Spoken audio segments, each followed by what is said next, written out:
Hello students, welcome to EPG Pathshala. This is Professor Vidya-mitra from Kurukshetra University, Kurukshetra. Today we are going to talk on the module SWOT Analysis from the paper Food Service Management. Dear listeners, SWOT is a strategic decision-making tool for any business organization, including food service establishment. So at first, it becomes necessary to understand what is strategy, process of strategy selection, its various tools, and then we'll study about SWOT. The ancient Greeks were first to use the word strategos, from which the term strategy has been derived. They used this term to designate a chief magistrate or a military commander in chief with main focus on its military aspects. In the first half of 19th century, Karl von Clausewitz mentioned the word tactics and involved its use in armed forces for engagement and for the object of the war. The main objectives of this module are defining strategy, process of strategy selection, various tools and techniques of strategic analysis, SWOT analysis, the factors which affect SWOT, planning for contingency, and features of a good SWOT plan. Let us know the evolution of strategy. The term strategy was inducted into business terminology only during the Second Industrial Revolution, which began in the second half of the 19th century but really took off only in the 20th century. The first industrial revolution, which spanned the mid 1700s to the mid 1800s, failed to induce much in the way of strategic thinking or behavior. The second industrial revolution, which began in the last half of the 19th century in the United States, saw the emergence of strategy as a way to shape market forces and affect the competitive environment. This time had witnessed the founding of many elite business schools in the United States, beginning with the Wharton School in 1881, the Harvard Business School in 1908. It was one of the first to promote the idea that managers should be trained to think strategically rather than just act as functional administrators, although strategy itself was not explicitly invoked until the 1960s. In 1912, Harvard introduced a required second year course in business policy that was designed to integrate the knowledge gained in functional areas like accounting, operations, and finance. The goal was to give students a broader perspective on the strategic problems faced by corporate executives. In the early 1950s, George Albert Smith Jr. and Roland Christensen, two professors of business policy at Harvard, encouraged students to question whether a firm's strategy matched its competitive environment or not. In the 60s, business schools began to focus on matching a company's strengths and weaknesses, its distinctive competence, with the opportunities and threats that is faced in the marketplace. SWOT is believed to be evolved during the 1960s at Stanford Research Institute and discussed at Harvard in a conference in 1963. Organizations continuously face the challenge of exercising choice among alternatives. Choice is an inalienable part of the decision making process. When we make a decision, we have many choices and we have to select the best one. And when we select the best one, that is decision making. So, an organization has to look inwards, outward, sideways before taking a leap into the unknown. You must be acquainted, one who is responsible to take the decision, the managers.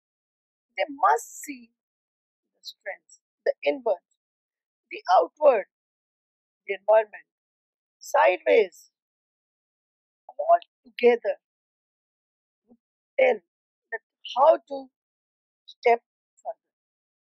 An organization has to be prepared with contingency strategies for the anonymous possibilities.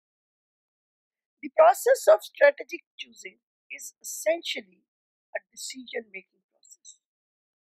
As you can see, choosing a strategy can be said as selecting and deciding the best suited strategy from the many possible strategies which can help us in achieving organizational objectives.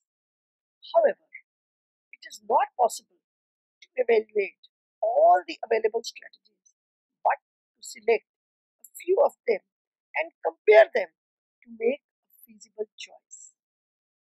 The main steps can be focusing on strategic alternatives, analyzing the strategic alternatives, evaluating the strategic alternatives, and choosing from among the strategic alternatives the best one. These four steps in the process of strategic choice make up the main strategy function. Let's discuss these four steps one by one. The first one, focusing on strategic alternatives. The aim of focusing on a few strategic alternatives is to narrow down the choice to a manageable number of feasible strategies. This situation frequently poses a dilemma before us or before the decision maker. Considering too many alternatives would make the process unwieldy and unproductive. But if only a few alternatives are considered, the decision maker may ignore others which should have been considered. For resolving this dilemma, focus should be on a reasonable number of alternatives. It is still difficult to tell what that reasonable number would be. Focusing on alternatives could be done by visualizing the future state and working backwards. The second main point is analyzing the strategic alternatives. Once we have narrowed down onto a few feasible alternatives, these alternatives have to be tested on certain factors. Then, what these factors are?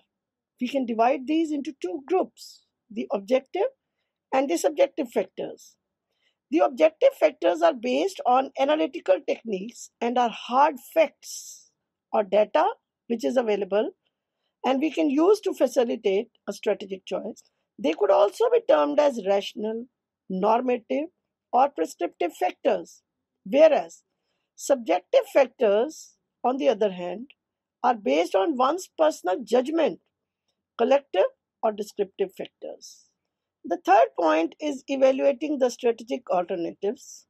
Every alternative, that is, strategies, is evaluated on the same parameters, that is, objective and subjective, to select a best alternative. The successive alternative steps of analyzing the different alternatives on the basis of selection factors lie at the heart of such an evaluation. There is no set procedure and strategies which we may use, which may suit all the circumstances. What is important is to observe that if we consider only the objective or subjective factors, it does not help in evaluation. So, the evaluation has to be done on both objective and subjective factors. The fourth one is choosing from among these strategic alternatives. Now, we have to select the most desirable, the one with appraisal of various alternatives should lead to a clear assessment of the existing conditions. The final step is therefore of making the strategic choice. One or more strategies have to be chosen for implementation. A blueprint has to be made that will describe the strategies and the conditions under which they would operate.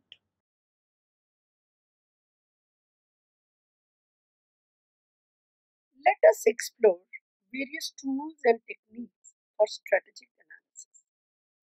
The strategic analysis can be done at two levels, the corporate level and the business level. At corporate level, strategic analysis focuses on techniques for analyzing businesses under the same corporate umbrella. This analysis focuses on individual businesses under the corporate umbrella from the perspective of the industry to which each of those businesses belong and on the unique competitive situations they face in their respective industries. Whereas the central theme in business level strategic analysis is competition. The arena for analysis is therefore the markets and industries where the organizations compete.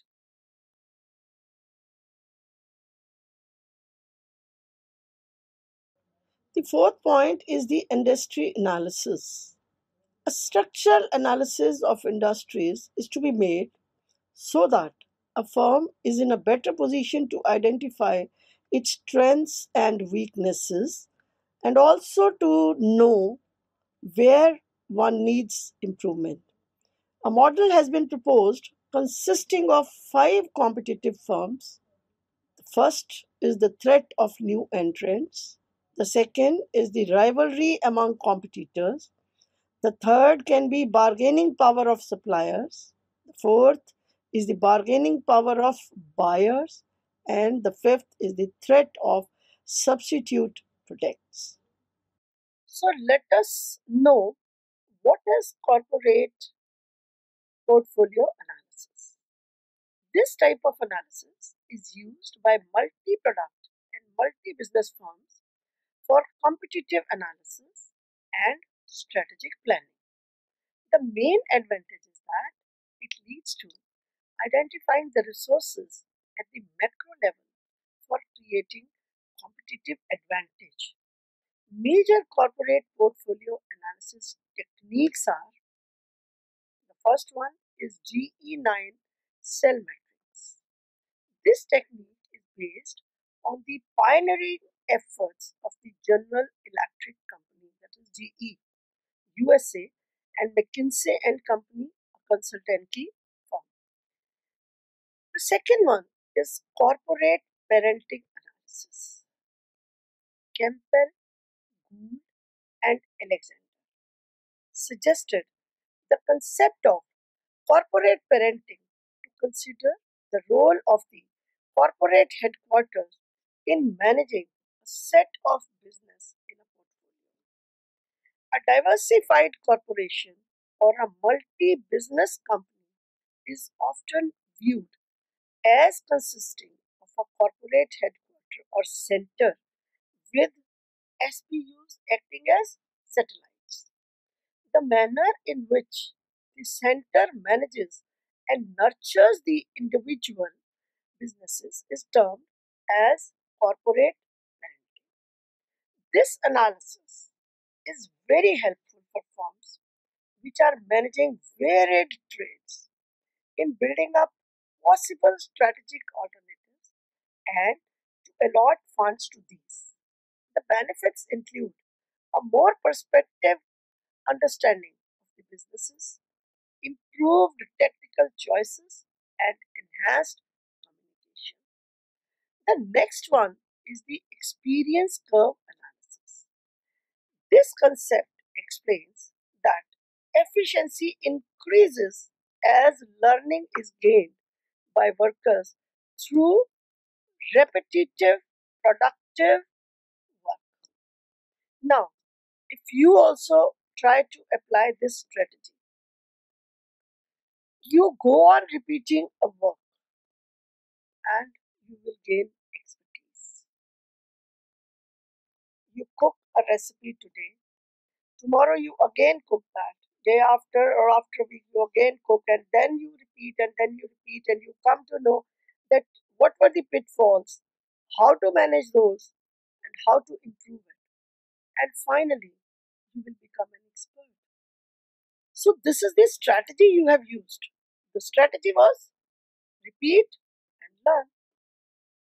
You gained experience. So, basically, what strategy? Gaining experience. So, once we gain experience, we become thorough and we can use that experience to improve upon the rest of the things. The experience curve is based on the commonly observed phenomenon that unit cost declines as a firm accumulates experience in terms of the cumulative volume of production. The next one is the life cycle analysis. Dear students, life cycle analysis suggests that products, markets, businesses, and industries evolve through sequential stages of introduction, growth, maturity, and decline. The main advantage of the life cycle concept is that it can be used to diagnose a portfolio of products, of markets, businesses, industries, in order to establish the stage at which each of them exists. To elaborate this point, we mean we explore, we gain knowledge right from the beginning because there are always periods of growth, of development. Any business grows slowly. We go on gaining and then slowly and slowly and slowly we improve. But we are aware that time never remains the same. There may be a downfall after going on the top. So, to avoid that downfall, if we diversify, if we think of new concepts, we introduce the latest technology, we explore new markets, we can always grow.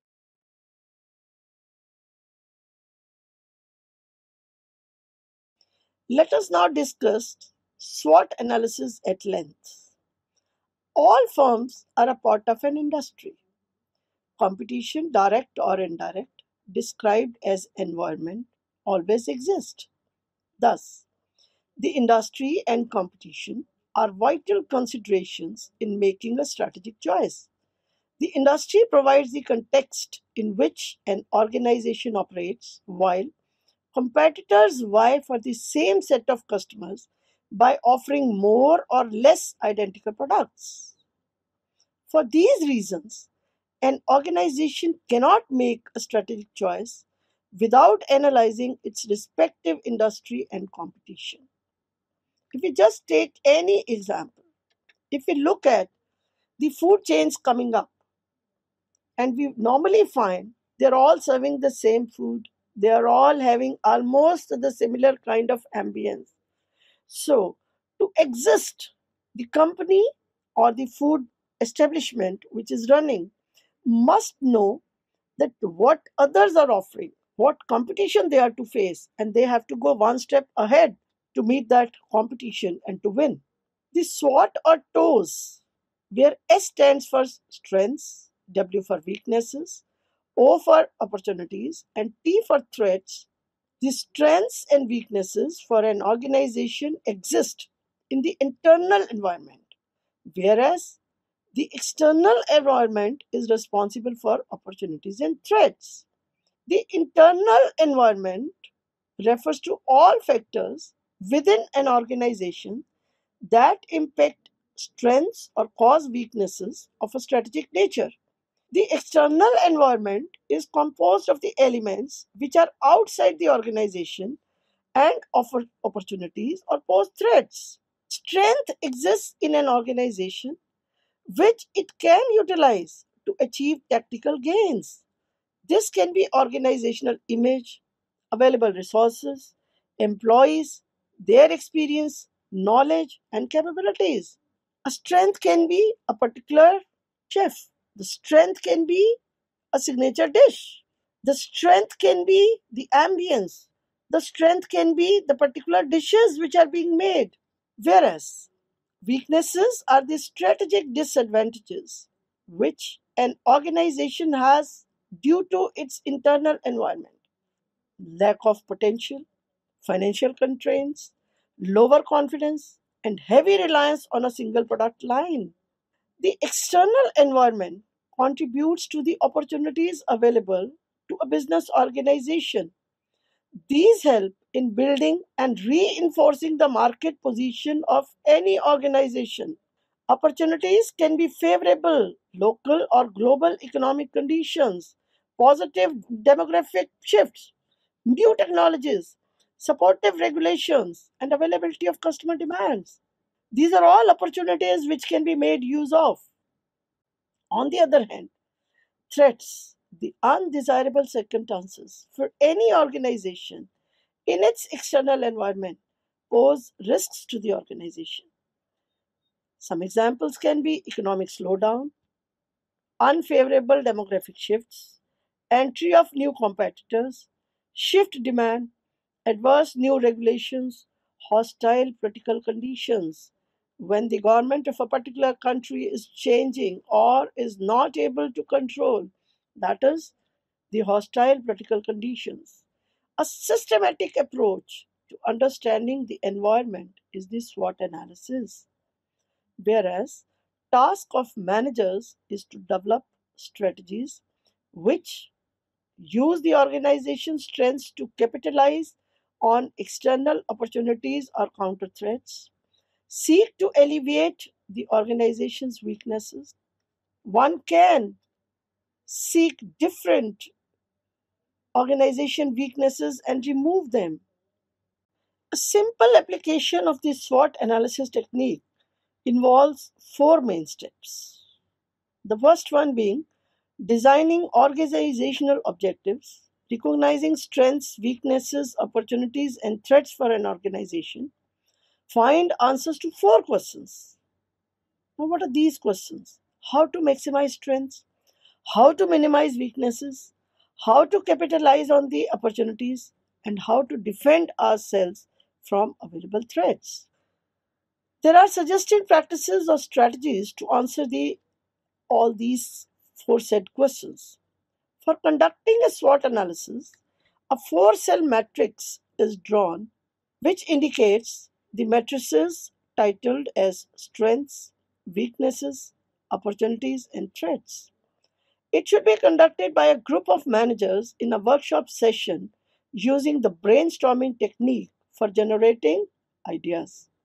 An example of what can a SWOT matrix include is being shown to you on the screen. Dear students, strengths can be favorable location, excellent distribution network, quality certification system such as ISO 9000, established R&D center, good management reputation product lines. The weaknesses can be doubtful cash inflow, frail management information system, lack of major USP for the product, and lower employee commitment. The opportunities can be favorable industry trends, low technology options available, possibility of niche target market, availability of reliable business. Then there can be certain threats as well. The threats can be unfavorable political environment, obstacles in licensing new business, uncertain competitors' intentions, lack of sustainable financial partners backing. SWOT analysis has several benefits too, and the major ones can be it's very simple to use. It almost has no cost. It's highly flexible to suit different conditions. A person having a kiosk and a superstar or a star category hotel, anybody can use SWOT analysis. It simplifies various issues for us. It's highly flexible. We can find many possible alternatives. It's also helpful in formulation of strategies for us. However, if SWOT analysis is not done properly, it can lead to many disadvantages, such as It may not portray a true picture of the organization, or the situation may be more severe than symbolized in the analysis. The analysis may turn to be another fruitful experiment without achieving the desired results. There may be misinterpretation of facts, or the facts may be one person's view and may not suit to other, may not be true as well. It's quite possible that there may be misplacement of various factors in different matrices of the analysis. Based on the miscalculation, the organization may or may not initiate action against the highly sensitive issues which otherwise would have required immediate action. This can harm the organization in great deal, and we really need to be aware about such things. The SWOT analysis is heavily dependent on the evaluation of environments for a particular organization, which never ever remains stable. However, this assessment of strengths and weaknesses cannot stand still. It's a continuous process. Strategic capability needs to be assessed, not just for now, but also for the future. As time passes, the current strategy may not hold good. Also, the external business environment is likely to have changed. This in turn will lead to the need of modifying strategies in the light of these changes. In the modern times, if we look at any example, we are adding a new line to our production area. We are introducing particular kind of food, some ethnic food, maybe Lebanese, but may not be in the trend or may be very much in the trend. We need to undertake research before implementing it. That is, once again, SWOT analysis. Do we have the cooks capable to cook the authentic food? Do we get the ingredients? Would there be enough number of clientele? So the strengths, the weaknesses, the opportunities all have to be assessed in one go. The SWOT is a continuous interplay between formulation, implementation, and assessment, even now and also in future. There is a continuous interplay between formulation, implementation, and assessment of SWOT. What possible external changes might make a current strength into a weakness or vice versa? How can a current strength be used to explore a future opportunity? How can strengths be developed further to be of greater benefit in the future? There can be other issues that needs to be faced, which are where the resource capabilities of the operation are unable to meet those. As the market competition and the business environment change over time, so there will be need to make changes in the core competencies of the organization. A current core competence that gives a food service operation an edge over the competitors may become commonplace amongst competitors in a few years.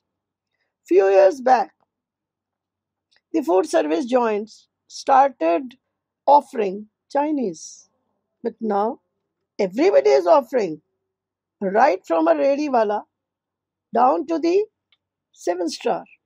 So there is no edge over the competitors. Thus, any organization needs to be continually developing its core competences so as to be better prepared to face the future. Now we'll discuss the factors which affect SWOT. There are six types of factors that affect choice of SWOT. What are those factors?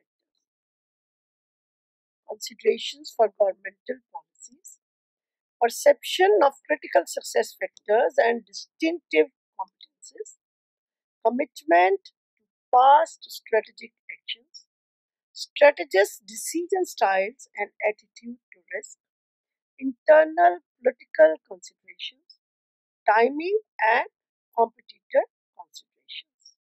We'll discuss each one. The first, considerations for governmental policies. Strategic alternatives considered by the companies have to be seen in the context of governmental policies. It is seen that considerations to governmental policies and priorities is one of the most important subjective factors that strategists must take into account while exercising a strategic choice. Perception. The second point is the perception of critical success factors and distinctive competences. What do we mean when we say the perception of critical success factors? There are many success factors, but few are very critical and distinctive. Means without which we cannot obtain success. Those are critical. So, critical success factors and competencies are important issues in environmental and organizational appraisal. While considering several strategic alternatives, strategists could be guided by the distinctive competencies. There can be competency to attract foreign tourists. What are those competencies? You are offering their food as well as food from the different countries. When we go out, we try to explore that is our own food available at that particular place, because we can try a new food for a restricted time. But if we have competent staff to cook authentic food of different regions of the world, that becomes our distinctive competence. So, these distinctive competencies that the organization possesses and the critical success factors will ensure success in the industry. The next point is the commitment to past strategic actions. What strategies we adopted in the past? Strategic actions involve not only the formulation of particular strategies but also commitment in terms of resources and personnel. The next point which affects SWOT choice is the strategist's decision style and attitude to risk. Do we have risk appetite? What is our attitude to take a risk? There may be managers who are very scared to take a risk. But on the contrary, there may be few who are always jumping for a risk. Both are bad. There should be a balance. Balance in attitude to take the risk. Once we survey, we do a research and come to know where to take the risk, what is going to help, only then. The decision style and attitude to risk are contingent upon the requirements of a particular business and the environment in which it operates. In this way, they act as significant subjective factors in strategic choice. Then the internal political considerations also affect. By internal political considerations, I mean the strategist's interrelationship and power structure balance. When strategy formulation is viewed as a political process, strategies are viewed as a coalition interest. The timing and competitor considerations also are important. The time element and competitor considerations is another set of important subjective factors that influence our strategic choice. The planning for contingency cannot be overlooked. Strategic choice is made on the basis of certain conditions, assumptions, and premises. See, we always have certain conditions in front of us that you cannot do this, you cannot do that. So, those conditions we have to keep in mind. But then we have assumptions also. We assume that if we take this strategy, if we adopt this strategy, we'll be successful. When there is a change of conditions, shift in assumptions and the premises do not turn out to be wholly valid, then the strategy chosen becomes partly irrelevant. The strategies would need to be modified. If such changes are drastic, the chosen strategies may have to be shelved.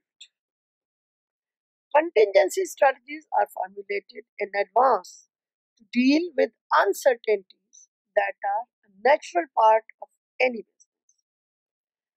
There are a few approaches to help companies develop and implement contingency strategies.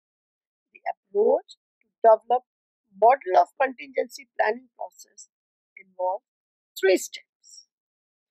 These three steps are: first of all, identifying the contingent events. We need to identify which events we are going to take up. Then we should establish the trigger points. And lastly, we should develop strategies and tactics. Let's now discuss what are the features of a good SWOT plan.